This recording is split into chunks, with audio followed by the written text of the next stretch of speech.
All right, shalom, shalom. First and foremost, call Loyam La Yahweh, Bahasham Yahweh Shai, Bahasham Rechakwadash. Double honors to the apostles and elders of Great Millstone who were well within this ministry and taught us this Seemth, which is the truth. Peace, love, and salutations to the hopeful elect that preach this truth throughout the four corners of the globe, risking their lives and freedom to do so. Shalom, shalom. All right, and this lesson is basically based on, a thought I was having, and how this affliction that we're going through, the tribulation that we're going through now, and what we're about to get, tested within Jacob's trouble, is all for the embetterment for the elect. All right. And, but the affliction and the hell that Jake and the world is catching is for their destruction. So with this tribulation that we go through, we have to always keep the mindset that it's for our embetterment, to improve, not to be destroyed, like these niggas in the world. So I'm going to start off with Genesis, all right, for the whole reason why we do have to suffer, going back to the beginning, all right, even beyond, Deuteronomy, the 28th chapter. So this is Genesis chapter 3, verse 17. It says, "And unto Adam he said, because thou hast hearkened unto the voice of thy wife, and hast eaten of the tree," which that tree is talking about, taking on that philosophy, or taking on that, new doctrine, that new, that evil, wicked way of life, man. All right. Real quick. This is Proverbs chapter 10. Verse 16, and it says, the Lord is king, Salakia. This is Psalms, Salakia. Proverbs chapter 10, verse 16. It says, the labor, Salakia, the labor of the righteous tendeth to life. All right. It says, the fruit of the wicked to sin. And guess what? The labor of the righteous is doing what? This ministry, all right? The law, statutes, and commandments to the best of our ability, because that's what that life is. The scriptures say how, the law is a fountain of life. So it says, the fruit of the wicked to sin. And that's exactly was that fruit that is speaking of in this scripture that they ate, that tree, the fruit off that tree. It's talking about the sin, man. All right. That sin was committed through, idolatry, man. All right. Witchcraft. Okay. Going back to Genesis, Salakia. Genesis 3 and 17. And unto Adam, he said, because thou hast hearkened unto the voice of thy wife, and hast eaten of the tree of which I commanded thee, saying, thou shalt not eat of it. Cursed is the ground for thy sake. In sorrow shalt thou eat of it all the days of thy life. In which, the Lord placed Adam, all right, in Jerusalem. Okay, the Holy Land, which was the garden, eastward of Eden. All right. And the Lord cursed basically the earth because Adam was given the responsibility to take care of it, to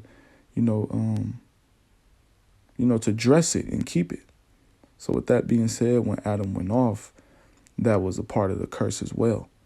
All right. Was that the earth, being cursed. So with that being said, keep on reading. It says, yea. It's like, y'all know, I got verse 1.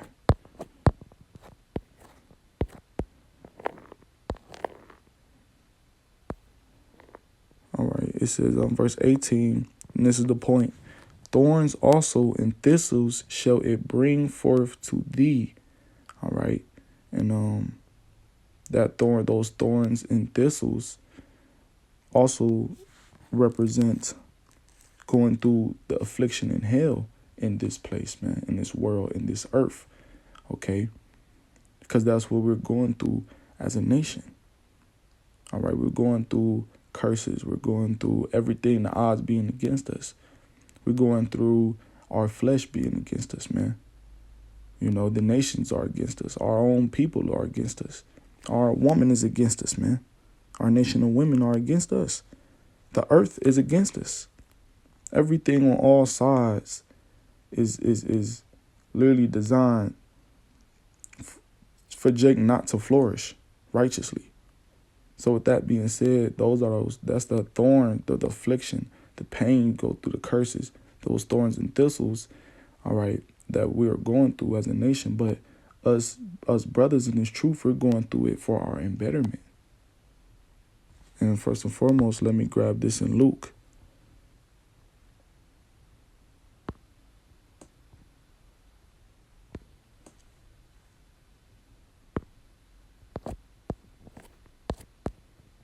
Luke 8:14, it says, and that which fell among thorns are they which they have heard go forth and are choked with cares and riches and pleasures of this life and bring no fruit to perfection. All right. So with that being said, that fruit is your action. All right. And those thorns is what? The cares and afflictions of this life, man. The cares and the affairs of this life. All right. You know, giving into the world, giving into, Esau's pleasures and desires and things of the flesh, man. It's going to bring forth what? It's going to bring forth death. All right. It's going to bring forth decay, destruction, corrosion over you. And ultimately, it's going to bring them ICMB nuclear missiles on you, man. That heat on you, that fire on you. It says, that's pretty much it on that. But for us, man, it's going to reap, benefits of righteousness, as the scriptures say, because, Lord, when we are elect, we're going to endure to the end. We're going to endure to the end in this ministry through all of the thorns and, bristles, through all the affliction and hell that we're catching. And, the more we endure, things are going to work in our favor even more. The Lord's going to fight for us. So this is not for our destruction.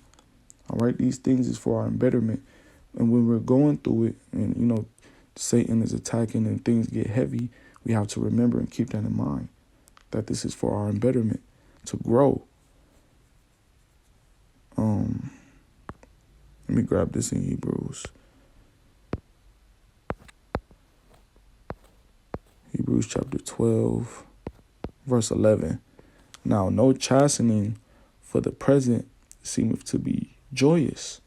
All right. And that chastening is what? That chastening is a punishment for correction. And that's why we're going through these things, whatever it is Jake personally goes through, all right, in this ministry, in this truth, whether you tell brothers or whether you don't, is for our correction, man. All right. So we could get it right. It's not to keep committing the same offense over and over again so you could be destroyed. Because if you keep committing the same offense or giving over to that same lustly desire every time some hell or some affliction goes upon you, or you're giving it to temptation, because that's how it works. That's what Satan does, man. All right. Something happens where you're catching hell. All right. And then Satan does what? He tempts you with worldly pleasures. He makes it easy and accessible in those weak moments, in those times when you're being chastised, man. All right. But we have to remember to stay on course and to basically let that affliction, embrace it, man, so that you can upgrade to the next level in this ministry. All right, I'm going to keep reading. It says, now, no chastening for the present seemeth to be joyous, right? The things we go through, it doesn't feel good to the flesh, but grievous. Nevertheless, right, because these things grieve us. These are afflictions that grieve us in the flesh. All right, it says, nevertheless, in our spirits as well. Nevertheless, afterward, it yieldeth the peaceable fruit of righteousness, right? And it says, nevertheless, afterwards, meaning after. So you have to endure to see what happens after, that chastisement, that punishment goes away. Because another thing is too, man, that chastisement and that pain, the same, it's not going to last forever. It's not going to last forever, man. All right? It's not going to last forever. That's the point. So with that being said, when it passes, if you endured it the proper way, then you're going to see the benefits of it. You're going to see the Lord reward you. You're going to see your spirit grow, right? You're going to see how you leveled up. You have more experience. You have more wisdom. You have more knowledge, all right? You have more integrity and stability, all right? That's why it says it yieldeth the peaceable fruit of righteousness. Because now that you've leveled up, you're going to do what? Produce more work for the Lord. Give more praise to the Lord. And to them which are exercised thereby. And that's the point. We exercising in righteousness, man. All right? We're exercising in righteousness through our prayers, through our, lessons, through the Akim, through the love for the Akim. This is how we're exercising our righteousness day by day, man. Getting stronger and stronger and enduring our personal afflictions that we go through. It's just our lot, man, And like I said, it's not going to last forever, man. Eventually, Yahweh Shai going to come and get us, and we're going to be out of this estate, out of this wretched body, out of captivity. This is Ezekiel chapter 28, Salakia.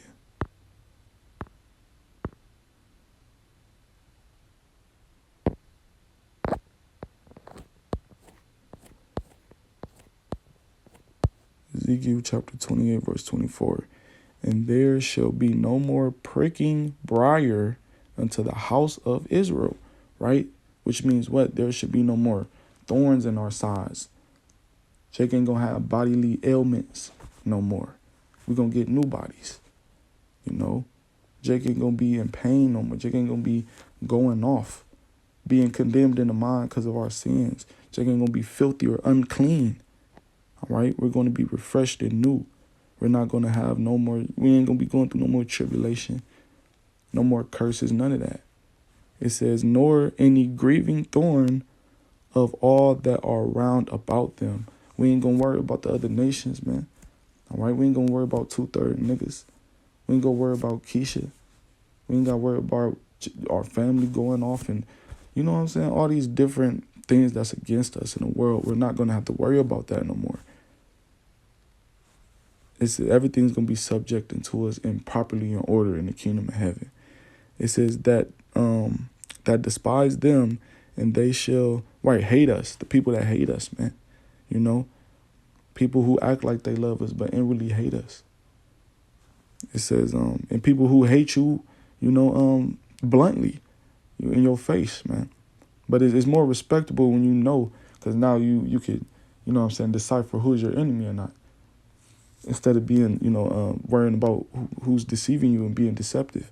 But getting back to the point, it says,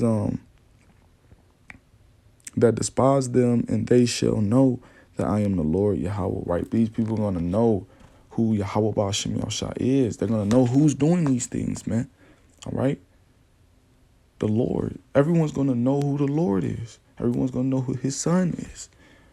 Okay, everyone's going to remember again. The Lord going to put it back in their spirit. All right? All of the things that the Lord has done unto them and with who the Lord is, man. So with that being said, verse 25. Thus saith the Lord Yahweh, when I shall have gathered the house of Israel from the people among whom they are scattered, right? Because that's another curse that we have to go through, being scattered as a nation, man. First and foremost, the kingdom splitting. The kingdom ended up splitting with northern kingdom and southern kingdom. So then, Jake spread it out since then, scattered themselves, since then, but it has increased since, 70 AD, where Jake had to flee, during the besiege of Jerusalem. It has increased since Deuteronomy, the 28th chapter, So with that being said, the Lord's going to gather his elect. And that's what it's talking about, man. All right, the men that are scattered all over the world preaching his word in his ministry is going to be brought back on one chariot, man. The chariot Yahweh Shah is going to come back on. And we're going to have new bodies. Let me grab a scripture real quick.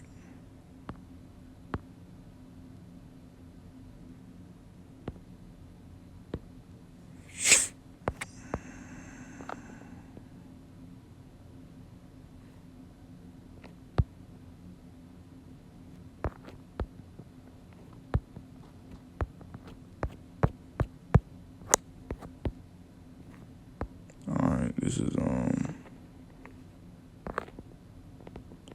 1 Corinthians chapter 15, verse 51. Behold, I shew you a mystery. We shall not all sleep, but we shall all be changed, right? Sleep meaning what? To die, okay? Or go in the spiritual realm, because that's what you do in the spiritual realm. You're resting in the spiritual realm. All right, when you die here on earth, your spirit still is alive, and it goes back to the spiritual world, and that's where you rest. You're at peace, all right? So with that being said, not every brother and, not every elect member is going to have to die. Some brothers might be martyrs. Some brothers not going to be martyrs, man. So with that being said, it's all according to the Lord's will and your lot.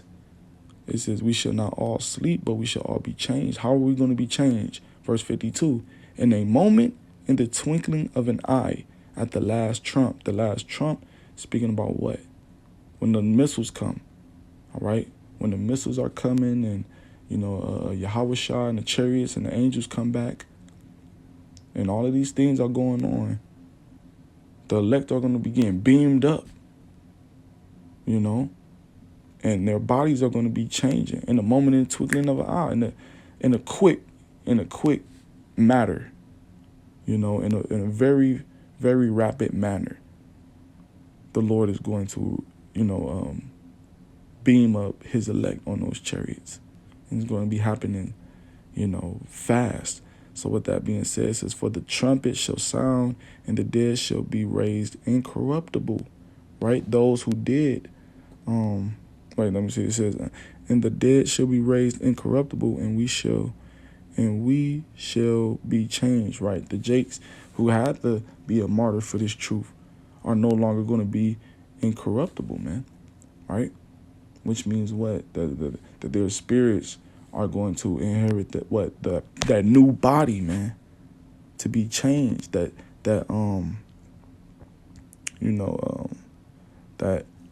immortal body that's going to be changed. It says, verse 53, for this corruptible must put on incorruption, right? Because we're corrupt through this flesh, through this body. Flesh and blood cannot enter into the kingdom of heaven. It says, and this mortal must put on immortality. And the mortal is this fleshly body, which put a time frame on our life, because what Adam did, right? But now the Lord is doing what? He's delivering us from this flesh, these chains of darkness, and he's putting us in a spiritual body, spiritual. He's giving us that heart of flesh, man. Instead of that stony, he's taking out that stony mind, giving us a heart of flesh. Okay, and we're going to be immortal, man. We're going to live forever. We're going to be truly gods again. So going back, just to finish the lesson out, in Ezekiel 28,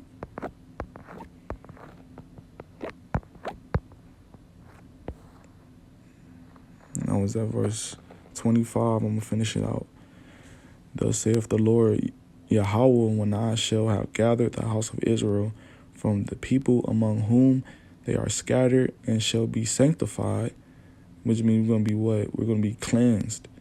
All right, sanctified. We're going to be purified in them, in the sight of the heathen. So even in the sight of our enemies, man, they're going to be seeing these things. Then shall they dwell in their land that I have given to my servant Jacob, right? And the earth is going to be changed. Everything's going to be, our kingdom's going to be built up, man. All right, and we're going to dwell in the earth, in the kingdom of heaven. We can be able to go, roam in every dimension we desire in that day, in the kingdom of heaven, man. All right, but first we have to endure these afflictions, man. So with that being said, man, that was pretty much the lesson. Lord willing, this was edifying and exhorting as well. Call law yum la Yahweh Ba'ashem Yahushua Ba'ashem Rechakodash. Double honors to the apostles, elders, great millstone who ruled well within this ministry. Mwath Labu